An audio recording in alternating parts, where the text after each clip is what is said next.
भारत के कोने में एक ऐसा मंदिर जहां साल के 365 दिन तो भक्तों की भीड़ लगी रहती है। लेकिन नवरात्रि की ये रातें किसी और की है। ये रातें हैं उनकी जो मां काली के सबसे गूढ़ और रहस्यमय रूप के सामने साधना करते हैं। स्थानीय लोग इन रातों में इस मंदिर के 100 कदम पास भी नहीं जाते। आज हम आपको बताएंगे क्यों। ग्रामीणों की माने तो इन रातों में यहाँ से अजीब अजीब आवाजें आती है। मंत्रों के उच्चारण, ढोल की आवाज और कभी कभी चीखों की। हम रात को उस तरफ मुड़ करके भी नहीं देखते, क्योंकि हमारे बुजुर्गों ने ऐसा करने से हमें मना किया है। और यदि किसी ने उस तरफ जाने की हिम्मत दिखाई तो फिर वो मानसिक रोगी हो जाते हैं। ये सिर्फ अंधविश्वास नहीं, बल्कि एक ऐसी सच्चाई है जिसे हम लोग मानते आ रहे हैं। आसपास के गांवों में इसके कई सबूत भी हैं। तो आज की कहानी ऐसे ही एक मंदिर की है जो आपको रोमांचित कर देगी। अगर आप ऐसी जानकारी को पसंद करते हैं तो चैनल को लाइक और सब्सक्राइब कर दें, ताकि आपको ऐसी जानकारी मिलते रहे। जो पश्चिम बंगाल के वीरभूम जिले में पड़ता है। यह एक प्रसिद्ध हिंदू मंदिर है और शक्तिपीठ है, जो 10 महाविद्याओं में दूसरी देवी माँ तारा से संबंधित है। यह उन 51 शक्तिपीठों में से एक है जहां माना जाता है कि देवी सती के अंग गिरे थे। यहाँ माता का तीसरा नेत्र गिरा था, जिसे तारा भी कहा गया है। इस कारण इसका नाम तारापीठ पड़ा। मंदिर में आदि शक्ति के कई रूपों को दिखाया गया है। देवी के 3 आंखों को देखा जा सकता है, जिसे तारा कहा गया है। साथ ही भगवान शिव की प्रतिमा भी यहाँ मौजूद है। गर्भगृह में माँ तारा का निवास है। यहाँ एक 3 फीट की धातु निर्मित मूर्ति है। माँ तारा की मौलिक मूर्ति में देवी के रौद्र और क्रोधित रूप को दिखाता है। वहीं पास ही एक जगह माँ तारा को बाल शिव के रूप में भगवान शिव को दूध पिलाते हुए दिखाया गया है। यह मंदिर 4:30 बजे सुबह खुल जाता है। जानकर हैरानी होगी, यहाँ प्रसाद के रूप में शराब चढ़ाया जाता है। तांत्रिक साधु इसे न केवल माता को चढ़ाते हैं, बल्कि पीते भी है। इतना ही नहीं, यहाँ पर रोज जानवरों की बलि दी जाती है। तंत्र शक्ति को मानने वालों के लिए कामाख्या की तरह ही तारापीठ का भी महत्व है। मंदिर के पास ही श्मशान घाट है, जहाँ प्रतिदिन शव आते हैं। श्मशान में जलने वाले शवों का धुआं तारापीठ मंदिर के गर्भगृह तक आता है, जिस कारण इसका महत्व और भी बढ़ जाता है। तारापीठ राजा दशरथ के कुल पुरोहित वशिष्ठ मुनि का भी सिद्ध स्थान है। बताया जाता है कि प्राचीन काल में महर्षि वशिष्ठ यहाँ माँ तारा की आराधना करके सिद्धियां प्राप्त की थी। मंदिर के निकट स्थित प्रेतशिला में लोग पितरों की आत्मा की शांति के लिए पिंडदान भी करते हैं। मान्यता है यहाँ भगवान राम ने भी अपने पिता का तर्पण और पिंडदान किया था। जिस प्रकार रामकृष्ण परमहंस को माँ काली ने दर्शन दिया था, ठीक उसी प्रकार तारापीठ के सिद्ध संत बामा खेपा को देवी ने दिव्य स्थान के साथ साक्षात दर्शन दिए थे। बामा खेपा के अनुसार माँ तारा बाघ की खाल पहने हुए, एक हाथ में तलवार, एक हाथ में कंकाल की खोपड़ी, एक हाथ में कमल फूल और एक हाथ में अस्त्र लिए हुए प्रकट हुई थी। उन्होंने पैरों में पायल पहन रखी थी और केश खुले हुए थे।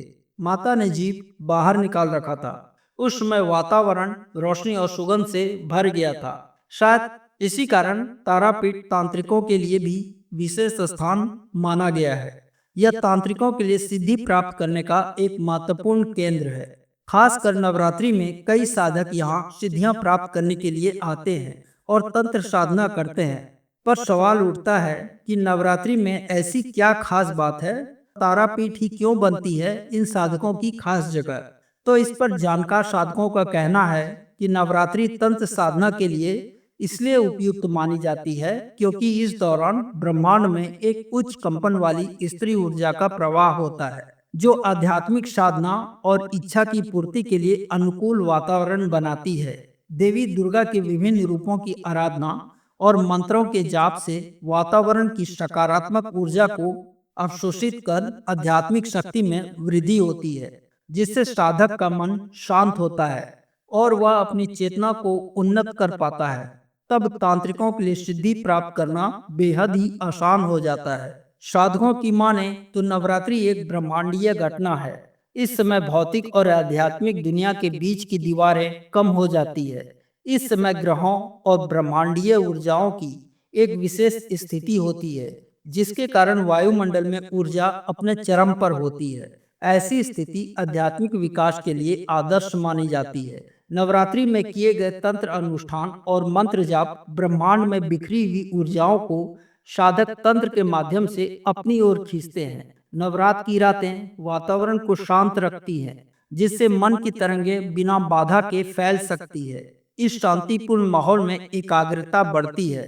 ऐसे में ध्यान, मंत्र जाप और साधना करने से मस्तिष्क की तरंगें बढ़ती है और फैलती है।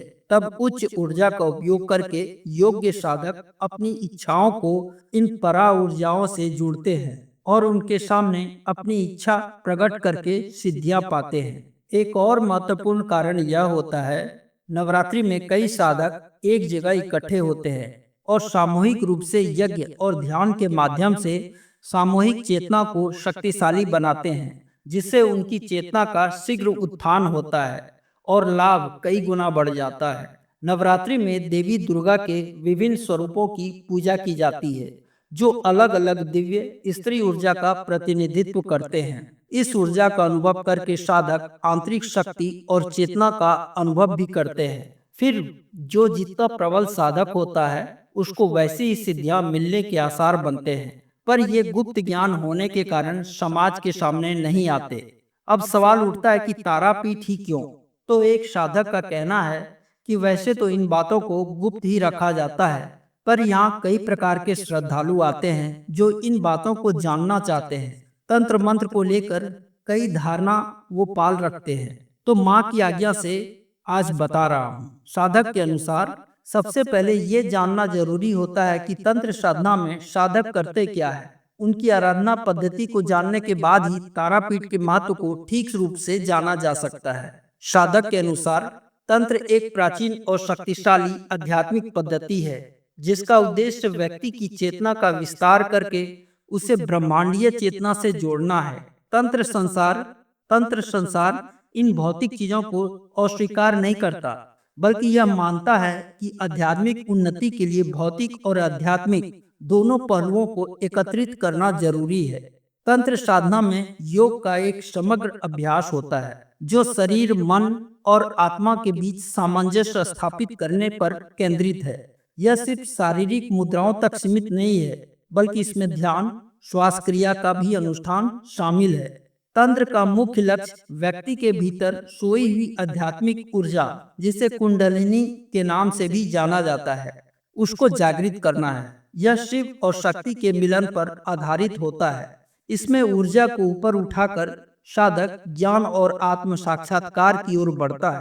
तांत्रिक साधनाओं में लिंग और वर्ग के आधार पर कोई भेदभाव नहीं होता है। इसमें स्त्री और पुरुष दोनों भाग ले सकते हैं। आध्यात्मिक गुरुओं ने तंत्र को एक ऐसा तकनीक बताया है जो सपनों को साकार करने के लिए सृष्टि के ऊर्जा को उपयोग करना बताती है। तंत्र के सभी ग्रंथ शिव और पार्वती के संवाद के रूप में है, जहां मां पार्वती प्रश्न करती है और भगवान शिव उनका उत्तर देते हैं, फिर उसको करने की विधि बताते हैं। इस शास्त्र का सिद्धांत है कि कलयुग में वैदिक मंत्रों, जापों और यज्ञों आदि का कोई फल नहीं होता। इस युग में सब प्रकार के कार्यों की सिद्धि के लिए तंत्र शास्त्र में वर्णित मंत्रों और उसके उपायों आदि से ही सहायता मिल सकती है। इस शास्त्र के सिद्धांत बहुत गुप्त रखे जाते हैं, इसीलिए इसकी शिक्षा लेने के लिए मनुष्य को पहले दीक्षित होना पड़ता है। अब सवाल है कि तारापीठ साधकों के लिए क्या महत्व रखती है? तंत्र साधना के लिए यह जगह इतना अनुकूल क्यों है? तारापीठ को तंत्र साधना के लिए उपयुक्त माना जाता है क्योंकि यह स्थान एक सिद्ध पीठ है। 10वीं महाविद्या की दूसरी देवी माँ तारा से यह जुड़ा है। यही कारण है कि यहाँ ब्रह्मांडीय ऊर्जा का चरम प्रवाह होता है। मंदिर के पास ही श्मशान घाट है, जहाँ प्रतिदिन शव आते हैं। यहाँ के श्मशान में साधना की ऊर्जा अत्यंत तीव्र मानी जाती है। तंत्र मार्ग में प्रवेश करने वाले साधकों के लिए श्मशान साधना का प्रारंभिक द्वार माना जाता है। यहाँ वे संसारिक मोह माया से मुक्त होकर शुद्ध होते हैं और तंत्र मार्ग की ओर अपनी यात्रा शुरू करते हैं।